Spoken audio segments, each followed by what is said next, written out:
Hi, guys. Welcome back to the Daily Defender. Glad to be with everybody again. Glad you're spending some time with us again on the channel. Really appreciate that. A very warm welcome to all of our subscribers. Welcome back. A big welcome to all the new subscribers. Thank you. We continuously get these chunks and batches of new subscribers, so really appreciate that. Please continue to subscribe.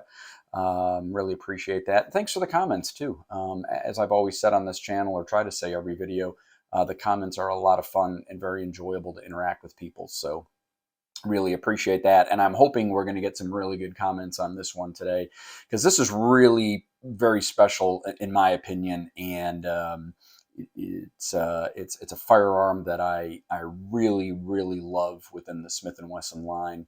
I did a video on my 39-2 a while back. In fact, I think it was one of the very first videos I did.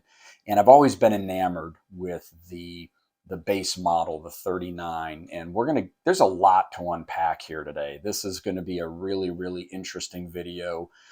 Some comparisons to the 39-2, because this is actually a 39. No dash, and a very early serial number.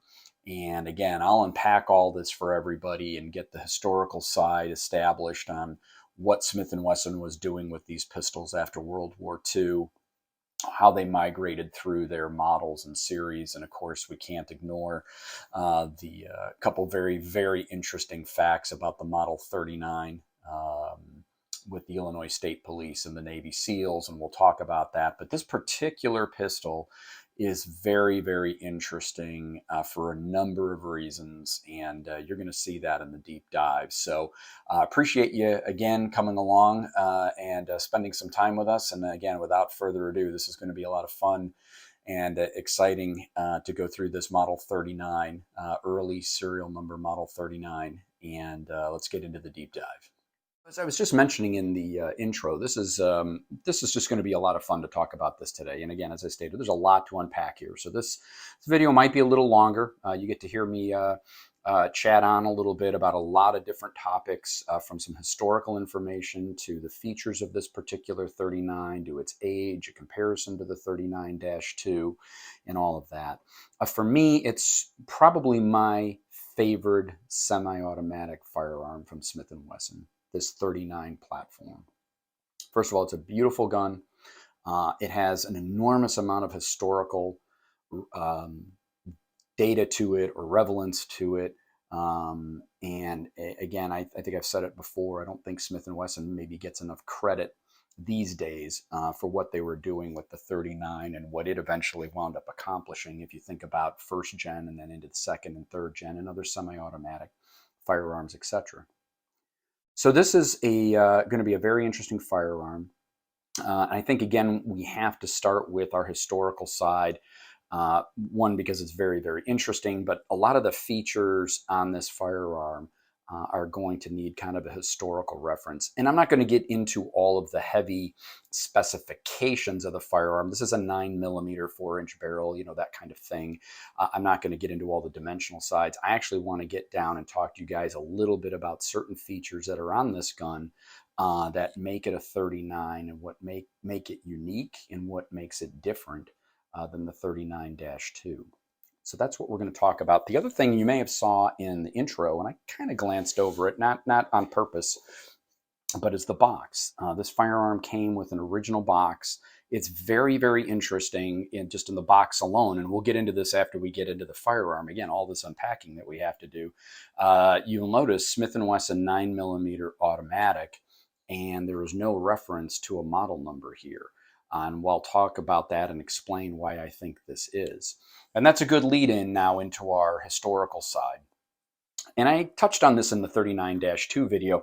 And actually, since that video, I've been able to fill in some other nice gaps that had eluded me on pre-model, the 39, and then into the 39-2. And I'll try to cover those off here for you guys so you have a good historical reference. So basically, the place we need to start is right after World War II. Smith & Wesson and the U.S. Army are in discussions about a new firearm, or a firearm to basically replace the 1911. It has a design criteria basically centered around this, a 9mm semi-automatic so forth. And just to shorten that story up, after World War II, I don't know the exact time frame of the trials, probably 47 or 48. The Army reviews this, but decides not to go forward with it. And my understanding is the primary reason is that they just realized they had tons and tons of 1911s and didn't really need a new platform. When this trial ends and when the U.S. Army says we're kind of done evaluating this, I don't have that knowledge. If you guys have that data, that would be great to know. I have to assume late 40s or probably more likely early 50s by the time it's all said and done. Smith & Wesson doesn't abandon the platform, however. They, in their wisdom, stick with it. And in 1954, release it to the general public. Now, 1954, Smith & Wesson is not stamping or utilizing model numbers, right? We know that doesn't happen until 1957. So they call this, as the box indicates, and we'll bring that back, the 9mm automatic. Or semi-automatic pistol I've heard as well, but this is stamped 9mm automatic, so that certainly looks official. So they utilize the 9mm automatic name in 54, and then also what General Smith & Wesson people call the pre-model, because it's pre-model to the 39, 54 to 57, because in 1957, they would now assign model numbers, and the pre-model or the 9mm automatic becomes the 39, which is what we have here in 1957. Now, the other interesting part is the pre-models from 54 to 57 utilize serial numbers 1001 to about the mid-2000s. I don't know, the 26, 28, somewhere in that neighborhood. This happens to be a very early 6000 serial number. Not an 80,000 or a 60,000, but an early 6,000 serial number. And I actually called Smith & Wesson on this firearm. And interestingly enough, they have all that data, that serial number data for the pre-model. They seem to have information about the 39-2. I think most of those start with an A serial number. But they didn't seem to have much information on this, or even the 39. He couldn't tell me even when the serial numbers started for the 39 and 57. Could have been the person on the phone, don't know. But that was interesting to me. I did some more research, and I was able to connect some serial numbers that people had to research that they had done. And so far, all of my research leads me to believe that this is probably a 1958 at least ship date. Again, we get into this, when did Smith & Wesson manufacture things, and when did they actually, confirm the serial number with the ship date. It may not actually be the manufacturer date. You kind of get into all of that nuance. And so, as far as I can tell, this is a 1958. It could be a late 57. I don't believe it's a 59, because there were several references to serial numbers in 59 that were fairly, much higher than this, or a significant amount higher than this low 6,000 serial number. So I'm pretty confident this is a 58, or maybe even a late 57, the first year they introduced it.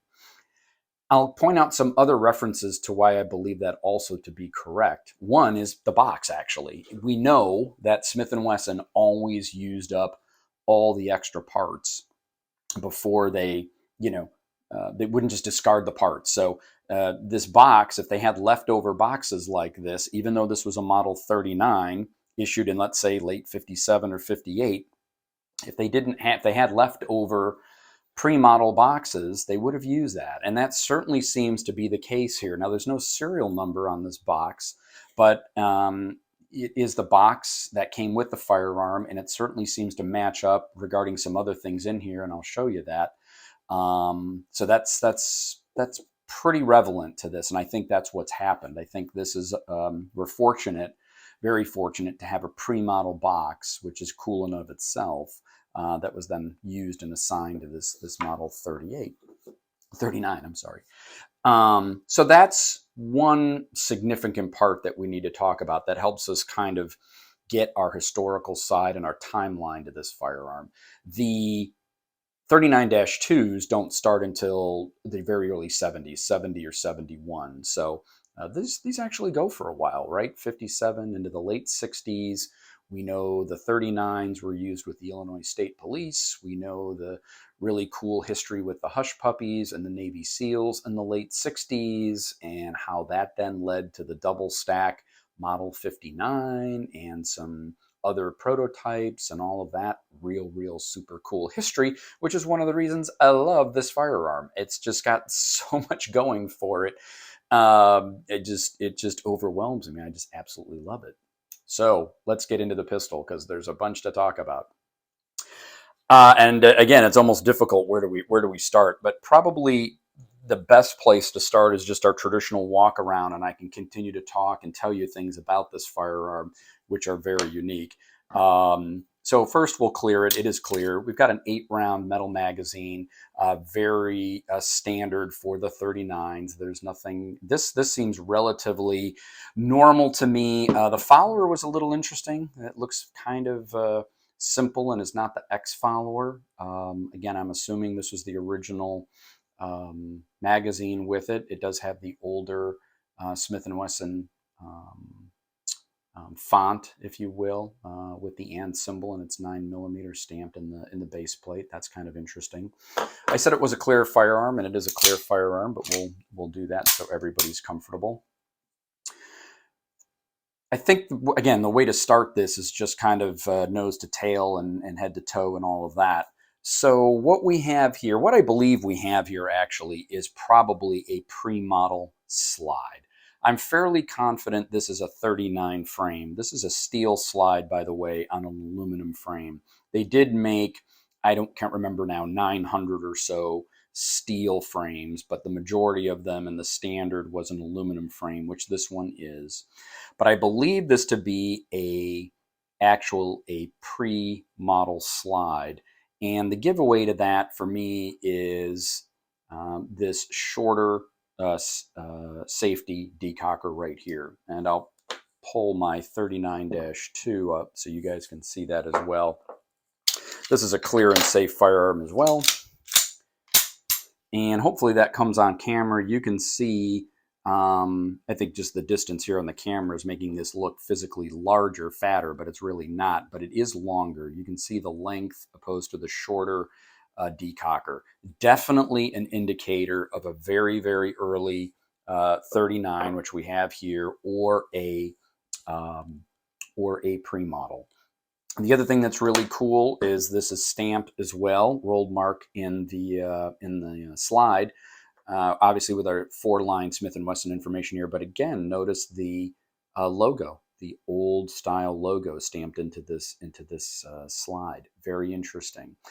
You can't also maybe ignore the fact, since we're right here, or maybe I won't ignore the fact, that these walnut grips are also different on pre-model and early 39s. You'll notice this is a straight piece up here on the grip or the stock, because it doesn't need any room because of the short decocker.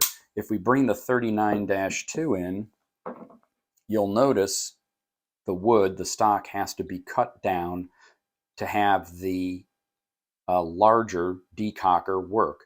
And so I think it's generally generally stated that this is a unique grip panel on the 39s and the pre-models. I'm going to come back to the sights because these are not original sights, but we'll come back to that.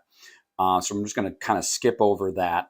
The other thing that is interesting about the 39 is that it has a full barrel bushing. You can see it's a full piece, where again, opposed, and we'll have to keep jumping back and forth here to this 39-2.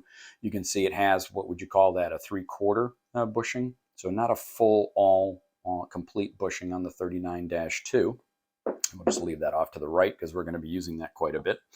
It is stamped 39 and the serial number is there.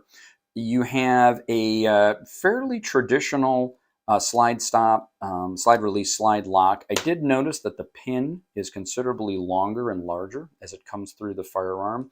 It also has a slightly different color to it, almost kind of a case hardening color to it. I found that very interesting as well. It does have the early round, of course, trigger guard. Mag release appears to be pretty standard. One of the things I did want to talk about before I forget is it's an aluminum frame, stamped model 39. I believe this is a 39 slide. I don't believe it to be a pre-model because the images that I've seen of a pre-model have a shorter beaver tail, a condensed beaver tail. It is interesting that this beaver tail, though, when you run your fingers over it, it is convex. It actually rises a little bit. You can feel it rise. It's not flat. It rises in your fingers on the top and the bottom as you roll your fingers across the beaver tail. That is not the case on the 39-2. It is flat and straighter. And so that it was an interesting nuance that I picked up on the difference between the two. Moving down, I should also state this pistol was in amazing condition. It minus the sights, it's unbelievable in its condition, its quality. I have not shot it yet. I'll tell you why when I flip the pistol around in a minute. But just the bluing on the steel slide and this heavy gloss that they used on these 39s and other pistols back then is just gorgeous. It does have a lanyard loop, which you would certainly expect for this era. What was interesting was there was no detent here, and I'll bring the 39-2 out. It's a flat front strap. They all have that, but you'll notice this is a very, it's just flat, right? There's no detent, and I'll show you that in a second. On the 39-2 and other models too of this era, you can see this detent here that they put into the frame. So another difference between the 39 and a 39-2. I believe that's it on this side that we wanted to talk about. So let's go ahead and flip the pistol over. I guess I'll come to the hammer here real quick on this side, and I'll just put this down again. You can also see there is a drilled, I guess that's the only word I can use, drilled hammer. This was very interesting. I have no idea why they did this, and some research did not really confirm. I got everything from some kind of weird string training tool or test or procedure back in the day to just a machining, concept or engineering need. I personally don't know. I'd love to hear from somebody if you guys know what that is or why that was there. On this side of the pistol, probably the biggest thing that you see, no pun intended, is this extremely large extractor. This is a telltale sign of a pre-model or a 39, an early 39, because eventually they go to this smaller, more traditional extractor that you can easily see here on 32 or 39-2. So very, very different, right? Now, my understanding is that the reason they went to this extractor was because they had problems with this extractor.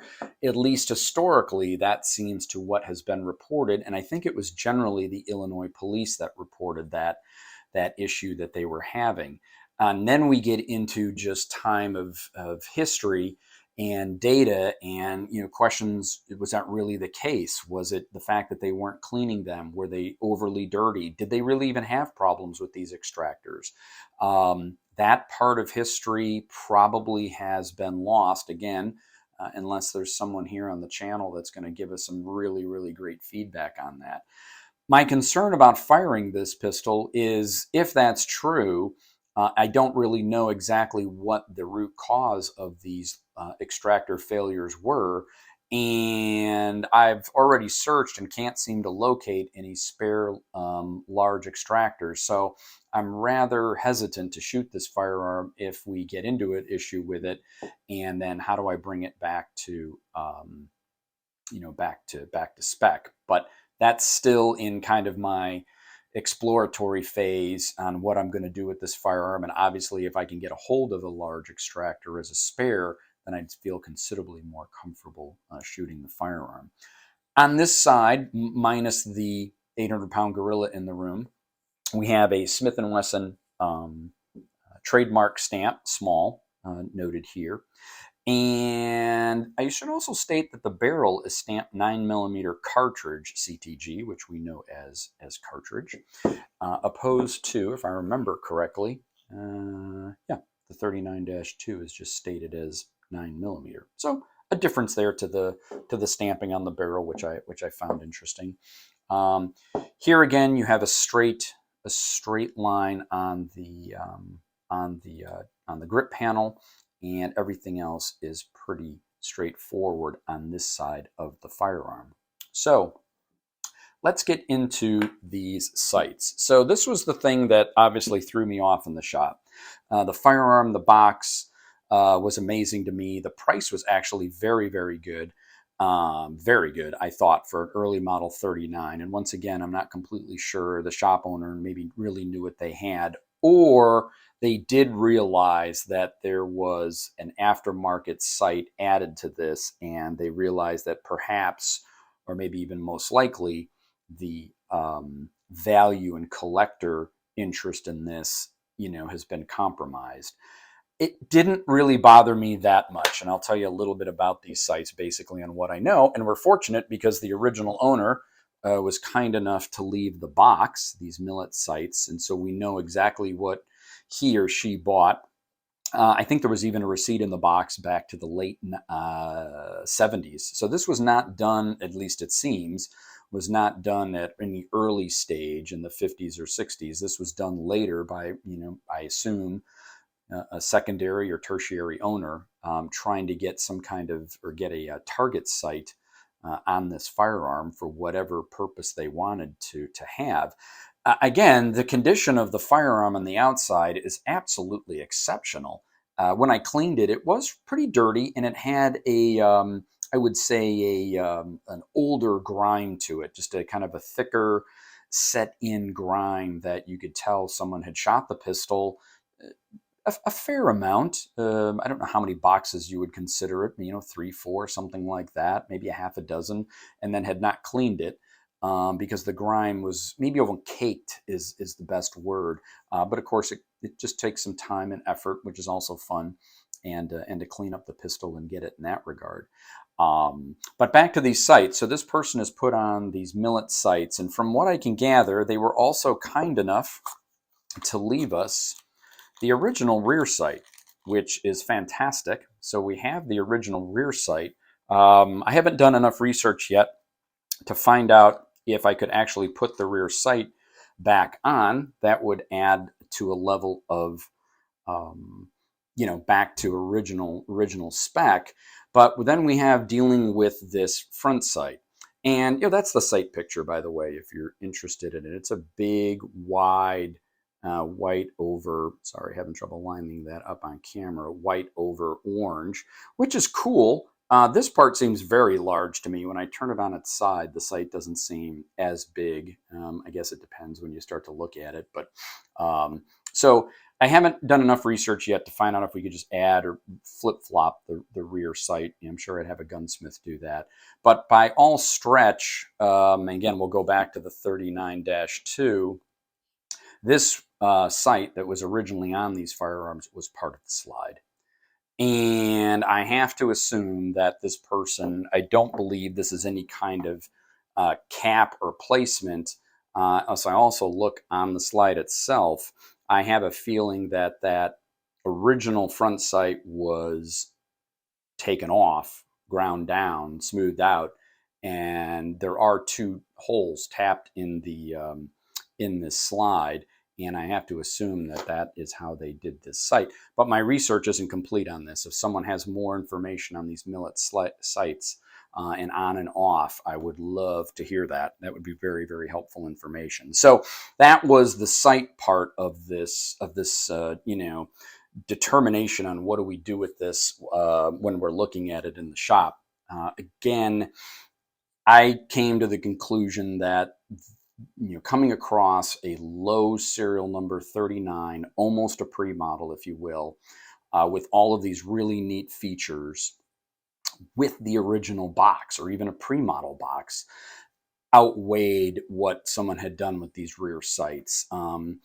So I'm not overly taken aback by it. Part of my brain even has kind of a visual cue back to the Hush Puppy a little bit. I'm not trying to claim this is a Hush Puppy, right? But you've got an elevated front sight, you've got more of a sophisticated rear sight. opposed to just the standard fix that would have come on the firearm. And these are the sights that would have been on the 39 as well, the 39 and the 39-2, and the pre-model, if my memory serves me right, all use the same sight system. So we have that. So yeah, that kind of takes us through the firearm, why I decided to acquire it. Again, I kind of had to look past these sights and just look at everything else that we were getting in totality. And that was the reason that I decided to go ahead and get this firearm. So very, very cool. It's really, really neat to add it to the collection. I'm enamored by these 39s. I was looking for a 39 anyways. So this was another one of these where I walked into the shop and was like, oh boy, what do we have here today? Because I'm still on the hunt for a 439 as well. But I definitely wanted to have a 39-2 and a 39. I don't know if I can even afford a pre-model if I come across one. Of course, I was kind of hesitant that I might be able not to afford something like this. I have seen most of the 39s in great condition, and I still haven't seen one that I can remember with a pre-model box, all being north of 4 figures. 1,100, 1,200, at least 1,000. This was almost half of that, believe it or not. So again, I understand that the collector and originality may have been compromised with these sights, but geez, everything else was amazing. So, but let's go back to the box too, because there's still a little bit more to that. So we've got our Millet sights, and again, the people who had it before were kind enough to leave us with the original sights, so that's great. We then, in the box, and I'll just kind of, again, give you another look at this. This is kind of it's not one of the blue boxes as well. This is almost a charcoal gray. I don't know if these were considered black. Very, very interesting. Again, I can certainly see Smith & Wesson utilizing up their components and boxes as they had spares. It doesn't mention anything about nickel on here. Obviously, it even says blue finish, right? I would have almost expected a dark box in this era to be a nickel, but yet, here it is not. Very cool. On the inside, it had some information about a pawn shop from 1986, but certainly not relevant to the firearm then. I happen to have a spare toolkit, which I believe would have been supplied at that time. It would have been the 4-inch curved tool with a brush. And then as we look into the box itself, this is what I saw when I opened it up. So this was interesting, what was going to be in this very oil-soaked old rag. Thankfully, another magazine, right? Just like the first one, identical. That was pretty interesting. The wax paper, also very interesting. This is not, and let me slide the box away, not like what we have here on the table with a branded rust inhibitor style paper. This, I believe, to be the original manufacturer of this paper, Knox Rust vapor wrapper paper before they were branded. And at first I thought this was maybe something that didn't belong to this firearm. However, I actually came across a listing on Gunbroker for an experimental version of a 39, if I remember right, most recently, and it had this exact same paper. I have to assume maybe this was I don't know when Smith & Wesson started using these wrapped papers. Here again, if there's somebody in the network here on the channel, I would love to hear when we started utilizing, or Smith & Wesson started utilizing these wrapped papers.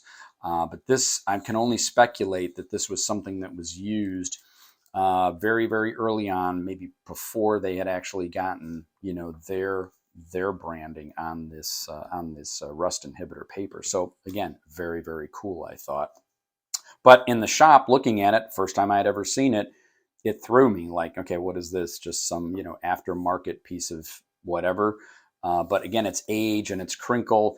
And I have older Smith & Wesson firearms that have this paper, and this is how this wax paper gets. It's almost has a brittleness to it. I don't know the right word to describe it, but this certainly is representative of how this paper gets, from something from the from an extended period of time. So very, very interesting there. The documentation that was in the box was a Smith & Wesson holster piece. We've seen this before. A safety and instruction manual, a Smith & Wesson ammunition document, and then what appears to be, again, an original Smith & Wesson document as a 9mm automatic pistol, Model 39, and it has the serial number written at the base. It looks and feels just like a very, very old document from Smith & Wesson should. I believe it to be original. It looks and smells and feels original. So very, very cool to have that as well. Love to see the paperwork assigned or included with the firearm. And then to complete what's inside the box is, an interesting, 1955 date as part of their statement of liability and warranty. But this would have been common for boxes of that era.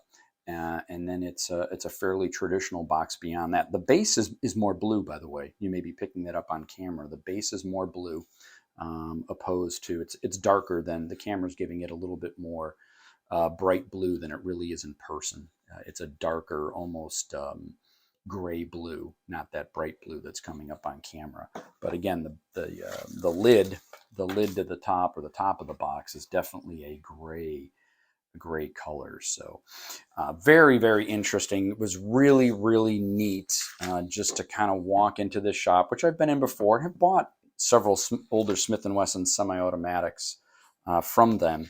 And it's very hit or miss, as probably all you guys know, walking into certain shops. But it was just a treat to see a Model 39, and it forced me also to do a lot of research and pick up and learn about how Smith & Wesson did all this with these pre-model firearms, and what they did then with the 39, and why all these variances. It's fun to have two of these and start looking at the two pistols and quickly realize that, hey, that's different, and this is different, and that's different, and this is different, and why? Why were they doing all that? And what is the significance, if any, and or what is the time frame? It's kind of like a date stamp of these changes. So I have shot my 39-2. I think I mentioned that in the last, and when I did this firearm review, exploration, if you will. And it's very, very enjoyable. It's just a beautiful firearm to shoot. And again, these walnut grips and stocks that they use. This one's a little lighter shade, as they were using. This is definitely a darker walnut. I think that's coming up on camera. But just wonderful firearms to own and shoot and have that historical side of it. So I hope you guys like the video. This is just a super fun part of this for me. This is one of the reasons I got into collecting Smith & Wessons was this firearm right here. And I just think it holds an enormous amount of historical significance and just a ton of fun facts. And so it just makes collecting and owning these that much more fun. So thanks for tuning in. Thanks for sticking with us. I know it's a little bit of a longer video today, but like I said, there's just an enormous amount to talk about and share with you guys. And if you're looking to get into these firearms, hopefully the information is helpful. Hopefully it gives you some more information before you walk into a shop or even decide to buy something online on maybe what you're looking at. Because I will definitely say I read firearm descriptions online, on Gunbroker and others that are really not that accurate. And so there's definitely, it takes a fair amount of time and double and triple checking data to kind of make sure, as best I can, know what I'm talking about. Again, nothing's perfect. I don't have a historical library or vault that I can go to. But if you spend enough time reading and researching and trying to double check and triple check kind of what you're getting, then I think you can get pretty accurate. But I'm really hoping we have some great comments from you guys on this one. It'd be great to hear some folks that also have 39s or know a little bit about the pre-models. Any more connection to the Illinois State Police or the Navy SEALs would be outstanding. So thanks for sticking with us. Thanks for spending some time with us, and we'll see you again very soon on the Daily Defender.